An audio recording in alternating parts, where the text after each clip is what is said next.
मनोज यादव जी को आमंत्रित करता हूं, समाजवादी पार्टी के प्रवक्ता हैं। सिर्फ अमेठी और रायबरेली जाओगे, बाकी जगह नहीं, क्यों? देखिए ब्रजेश जी, इंडिया की टीम और पीडीए की रणनीति उत्तर प्रदेश में बीजेपी और एनडीए को रोकेगी, और वो इसलिए रोकेगी क्योंकि बिहार के समीकरण थोड़े से बीजेपी के पक्ष में हो गए जो बिल्कुल खिलाफ थे। तो हमारी जिम्मेदारी और बढ़ गई उत्तर भारत में कि हम इस एनडीए सरकार को, जिस गठबंधन का नाम मैंने परिभाषित कर रखा है, अभी अगर बीजेपी के प्रवक्ता के मुंह से कुछ निकलेगा इंडिया अलायंस के बारे में तो उसको भी मैं बोल दूंगा। तो निश्चित तौर पे समाजवादी पार्टी उत्तर प्रदेश में पूरी रणनीति के साथ चुनाव लड़ेगी। आपने कहा कि 2 सीटों के लिए आदरणीय राष्ट्रीय अध्यक्ष जी ने इस बात की सहमति दी है। कांग्रेस ने यात्रा निकाली, इंडिया अलायंस ने यात्रा नहीं निकाली है।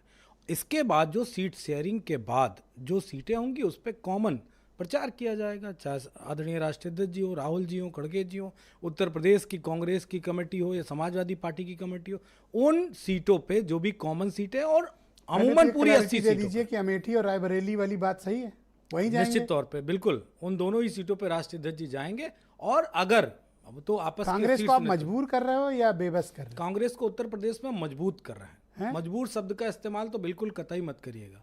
एक सीट थी और हमारी ये बिल्कुल, और हमारी पार्टी की ये नीति है। अंदर खाने की बात मैं आपको बता दूं, समाजवादी पार्टी चाहती है, अरे आप कुछ भी कह लीजिए, समाजवादी पार्टी चाहती है कि कांग्रेस देश में मजबूत स्थिति के साथ 2024 में आए। क्योंकि अगर कांग्रेस इंडिया अलायंस का सबसे बड़ा दल है तो उसकी जिम्मेदारी भी सबसे बड़ी, तो उसकी सीटें ज्यादा होंगी, हमारी लड़ाई आसान हो जाएगी। आपका कहने का मतलब है कि आप कांग्रेस को मजबूत कर रहे हो? निश्चित तौर पे। तो ये कौन सी मजबूती है जो उनको सिर्फ 2 सीट, वो तो उनका आधार, जनाधार ही है वहां पे। अच्छा, बाकी जगह उनका साथ क्यों नहीं देना चाहते हो? क्यों नहीं देंगे? मैंने कहा ना, जितनी सीटों पे 80 की 80 सीटों पे एक दूसरे तो 2 ही जगह रहे हो। नहीं, देखिए अभी हमारे राष्ट्रीय अध्यक्ष जी के और भी प्रोग्राम है, चुनाव आने वाला है। हर दिन राष्ट्रीय अध्यक्ष जी पूरे उत्तर प्रदेश में कहीं ना कहीं होते हैं। देश के भी राज्यों में उनका जाना हो रहा है चुनाव के परिप्रेक्ष्य में। अभी मध्य प्रदेश भी गए थे, गुजरात भी गए थे। तो हमारे नेता, हमारी पार्टी में सबसे सर्वमान्य नेता अखिलेश जी हैं, तो उनकी जिम्मेदारी पूरे प्रदेश की है और कॉमन एजेंडा जो हमारा है वो एक साथ चलेगा।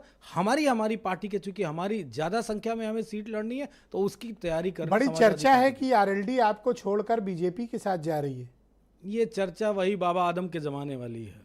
और अगर ऐसा हुआ तो क्या आप तैयार हो अकेले लड़ने के लिए? मैं ये कह रहा हूं कि जो लोग ये बात कह रहे हैं या जो मीडिया से ये खबरें दिलाई जा रही हैं, अभी इसी तरह कांग्रेस की अरुण राजभर शाम को किसी को ये बात कह रहे थे तो मैंने उनकी बात सुनी। नहीं, अरुण राजभर जी के लिए तो मैं कल से बेचैन हूँ। हाँ। 370 सीटें मोदी जी ने कहा मैं जीत रहा हूँ। हाँ। और 30 सीटें मतलब 400 के आसपास पहुंच रहे हैं। तो 30 सीटों में पूरा देश है, तो इसमें उनकी कितनी, मैं ये सोच रहा था कि 30 में अरुण राजभर की पार्टी कितनी मजबूत पार्टनर है उनके। नहीं, रहेंगी कितनी? 30 में कितनी?